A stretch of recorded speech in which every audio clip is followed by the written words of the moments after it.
राहुल और ध्रुव वीरान रास्तों से गुजरते हुए काला महल की ओर बढ़ रहे थे। चारों ओर घना कोहरा था और माहौल में एक अजीब सी ठंडक घुली हुई थी। रास्ते में उनकी गाड़ी के रेडियो ने अचानक अजीबोगरीब हरकत करनी शुरू कर दी। पहले तो कुछ स्टैटिक आवाजें आईं, फिर एक पुराना डरावना गीत बजने लगा जिसने दोनों को अचंभित कर दिया। राहुल और ध्रुव एक दूसरे को देखने लगे। वे दोनों सोच रहे थे कि ये गीत क्या दर्शा रहा है। राहुल ने ध्रुव से कहा, ये क्या हो रहा है? ये गीत कैसे चालू हो गया? ध्रुव ने उत्तर दिया, मुझे नहीं पता, लेकिन ये बहुत अजीब है। वे दोनों गीत की ओर ध्यान से सुनने लगे। क्या ये काले महल की ओर उनके जाने की चेतावनी है? वे दोनों गाड़ी चलाते रहे, लेकिन उनके मन में एक अजीब सी अनुभूति हो रही थी। वे जानते थे कि उन्हें सावधान रहना होगा। ध्रुव ने रेडियो बंद करने की कोशिश की, लेकिन बटन काम नहीं कर रहा था। तभी एक अजीब सी धीमी आवाज उभरी, तुम्हें यहाँ नहीं आना चाहिए था। राहुल और ध्रुव ने एक दूसरे की ओर देखा। राहुल ने धीरे से कहा, ये जगह हमें पहले ही चेतावनी दे रही है।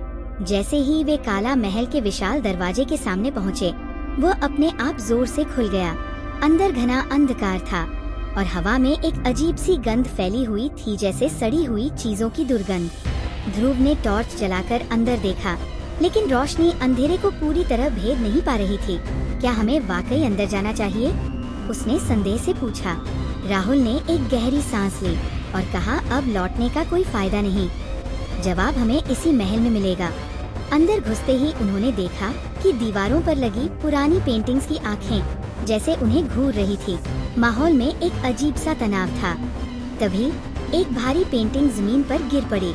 उसके पीछे दीवार में एक गुप्त दरवाजा दिखाई दिया। ध्रुव ने झुककर उसे गौर से देखा। लगता है ये हमें कहीं ले जाने के लिए खुला है। राहुल ने धीरे से दरवाजे को धक्का दिया और वह धीरे धीरे चरमराते हुए खुल गया। दरवाजे के पीछे एक विशाल भोज हॉल था। टेबल पर रखी प्लेटों में सिर्फ सूखी हड्डियां पड़ी थी और उन पर लाल धब्बे थे, जैसे सूखा हुआ खून। ध्रुव ने एक प्लेट उठाई और अचानक हड्डियां खुद ब खुद हिलने लगी। उसने डरकर प्लेट फेंक दी और तभी टेबल पर रखी एक पुरानी किताब अपने आप खुल गई। राहुल ने किताब को पढ़ना शुरू किया, जिसने काला महल का रहस्य खोला। वह जिंदा नहीं बचा। तभी उनके पीछे किसी के चलने की आवाज आई। दोनों तेजी से मुड़े तो देखा एक औरत सफेद लिबास में खड़ी थी। उसका सिर झुका हुआ था और उसके काले बाल उसके चेहरे को ढके हुए थे।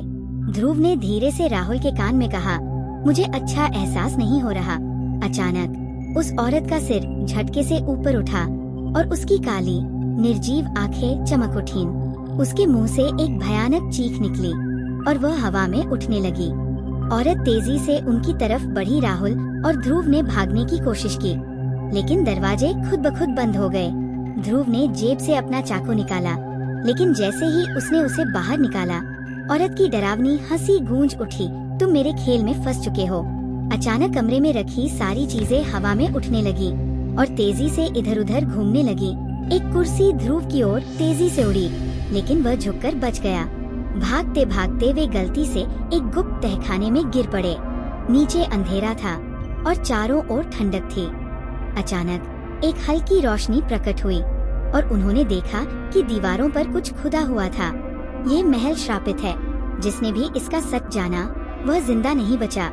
राहुल ने दीवार को छूकर देखा तो अचानक वहाँ से एक धुंधली परछाई निकली और उनके सामने आकार लेने लगी।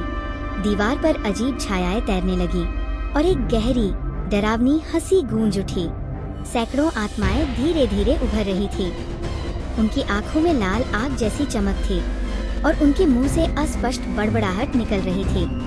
राहुल और ध्रुव को महसूस हुआ कि उनके शरीर अचानक भारी हो गए हैं, जैसे कोई अदृश्य ताकत उन्हें जमीन से जकड़ रही हो। ध्रुव ने अपने हाथों से खुद को छुड़ाने की कोशिश की, लेकिन एक आत्मा ने उसकी गर्दन पकड़ ली। राहुल ने तेजी से अपने बैग से एक ताबीज निकाला और जोर से कहा, तुम्हारा अंत अब नजदीक है। जैसे ही ताबीज आत्माओं की ओर बढ़ा, वे चीखने लगी और पूरा महल कांपने लगा। अचानक दीवारों से खून टपकने लगा और महल के पत्थर दरकने लगे। सामने एक दरवाजा खुला, जिसमें लकड़ी का तख्ता पड़ा था, जिस पर लिखा था जफरुद्दीन। तभी हवा में एक तेज आंधी उठी और जफरुद्दीन की आत्मा प्रकट हुई, जलती हुई लाल आँखों के साथ। जफरुद्दीन हवा में तैरता हुआ उनकी ओर बढ़ने लगा। उसके चारों ओर काले धुएं की लपटें थीं। राहुल ने जल्दी से दस्तावेज निकाला और जोर से पढ़ना शुरू किया। आत्मा चिल्लाने लगी और पूरा महल जोर जोर से हिलने लगा। काला महल कांपने लगा, दीवारों में दरारें पड़ने लगी और छत से बड़े बड़े पत्थर गिरने लगे। किसी तरह वे दोनों बाहर की ओर भागे और जैसे ही वे महल से बाहर निकले, पूरा काला महल जलकर राख में तब्दील हो गया। दूर खड़े वे राख के ढेर को देख रहे थे कि उनके कानों में एक धीमी डरावनी आवाज सुनाई दी, ये अभी खत्म नहीं हुआ। राहुल और ध्रुव ने एक दूसरे की ओर देखा। दस्तावेज में अगला सुराग लिखा था, अंधेरे का मंदिर। अगले एपिसोड में जारी।